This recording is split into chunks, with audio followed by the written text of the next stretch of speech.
আমাদের দাবি আমাদের এখানে সেতু দরকার। আমাদের সেতু না হলে পরে আমাদের পারাপার অনেক কষ্ট হয়। তারপর হচ্ছে যখন হচ্ছে গ্রীষ্মকাল, এখন তো গ্রীষ্মকাল, যখন হচ্ছে নদী ভরে যায় তখন আমাদের নৌকা চলাচলে অনেক কষ্ট হয়। তারপর হচ্ছে আগামী বছরে আমাদের দেখা গেছে যে হলে একটা বাচ্চা তার মায়ের বুক খালি হয়েছে, তারপরেও অনেক মানুষ ডুবে যাচ্ছে। আমাদের হলে এখানে অবশ্যই সেতু দরকার।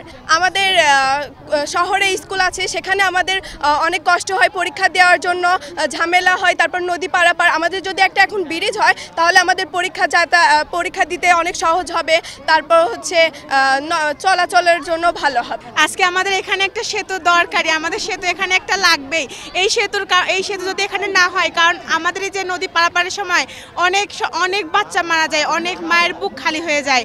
এই যে এখানে আমরা এই গরমের ভিতরে দাঁড়িয়ে আছি, আমাদের একটা সেতু খুবই প্রয়োজন, আমাদের সেতু একটা লাগবেই। এই ঈদে জামা জুতো অ্যাকসেসরিজের ডিসকাউন্ট। আমরা দীর্ঘদিন এদিকে আমাদের চর্ষাদিপুর অর্থাৎ পাবনার একটা ইউনিয়ন আছে, এই কুমারখালীর সাথে সম্পৃক্ত শিলাদা ইউনিয়ন, নন্দলাপুর ইউনিয়ন, কয়া ইউনিয়ন এবং হরিপুরের একটা অংশ এই সেতু অর্থাৎ এই দীর্ঘদিন এই ট্রলারে পার হচ্ছে এবং তারা এই ঘাট দিয়ে এত কষ্ট ভোগ করতেছে, মানে স্বাধীনতার পরের থেকে। এবং এ যাবৎকাল এই যে পাশে একটা সেতু হয়েছে, এই সেতুটা হওয়ার দরকার ছিল এই জায়গাতে, কারণ 5টা ইউনিয়ন সম্পৃক্ত, কিন্তু একটা ইউনিয়নের আংশিক মানুষের জন্য এই সেতু করা। এটা আমরা সবসময় আন্দোলন করেছিলাম।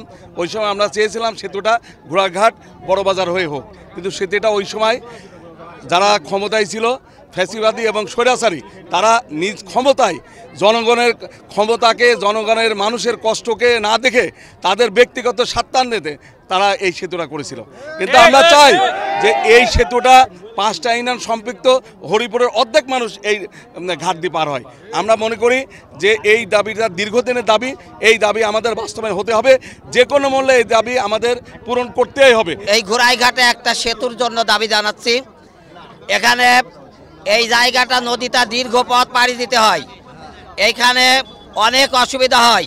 শুষ্ক মৌসুমে 1-1.5 কিলো মরুভূমি ঠেলে পার হতে হয় মানুষের, এজন্য মানুষের বিভিন্ন সমস্যা। তাছাড়া পাবনার সাথে সংযোগের জন্য প্রায় 70 কিলো রাস্তা কমে যাবে যদি এই সেতু হয়। এজন্য আমরা মনে করি কুষ্টিয়া এবং পাবনার সেতু বন্ধন হচ্ছে ঘোড়াইঘাটে একটা সেতু।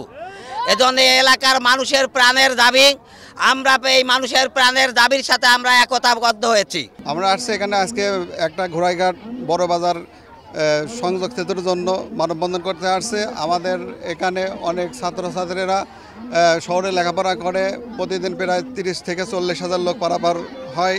4-5টা ইউনিয়নের লোক এখানে পারাপার হয়, সঠিক টাইমে সঠিকভাবে পৌঁছাতে পারে না। একটা যদি ব্রিজ হয় তাহলে আমরা সঠিক টাইমে সঠিকভাবে পৌঁছাতে পারবো।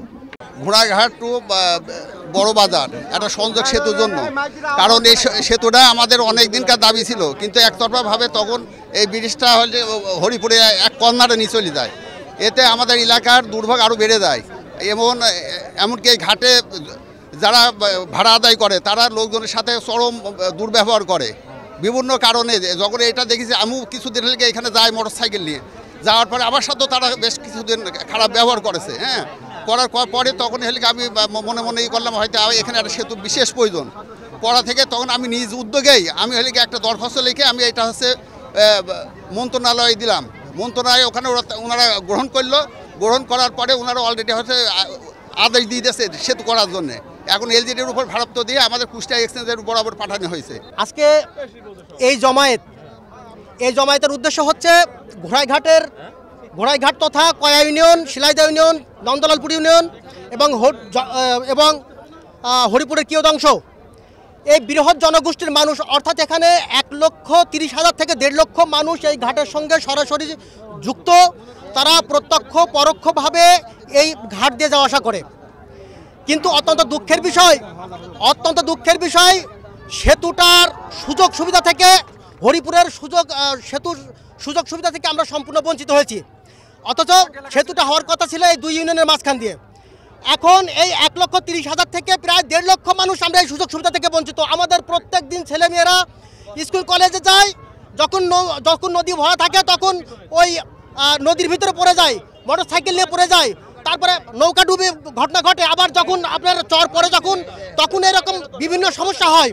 এই রকম আমরা দীর্ঘদিন থেকে এই সমস্যার ভিতরে আছি। 2020 সাল থেকে আনুষ্ঠানিকভাবে আমরা এখানে একটা কমিটি গঠন করে আমরা কর্মসূচি ঘোষণা করে সেই কমিটির আহ্বায়ক আমাকে নিযুক্ত করা হয়েছিল।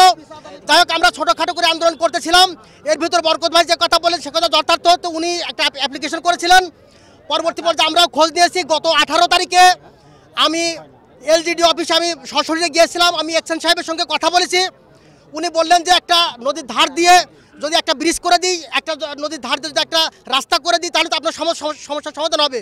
আমি বললাম সেটা সমস্যার সমাধান হবে না। বাস্তবায়ন যদি না হয় আমরা এই 1,30,000 থেকে এই 1.5 লক্ষ মানুষকে নিয়ে আমরা বৃহত্তর কর্মসূচিতে যাব এবং প্রয়োজন বোধে টোটাল কুষ্টিয়া শহরকে কুষ্টিয়া প্রশাসন অচল করে দেব।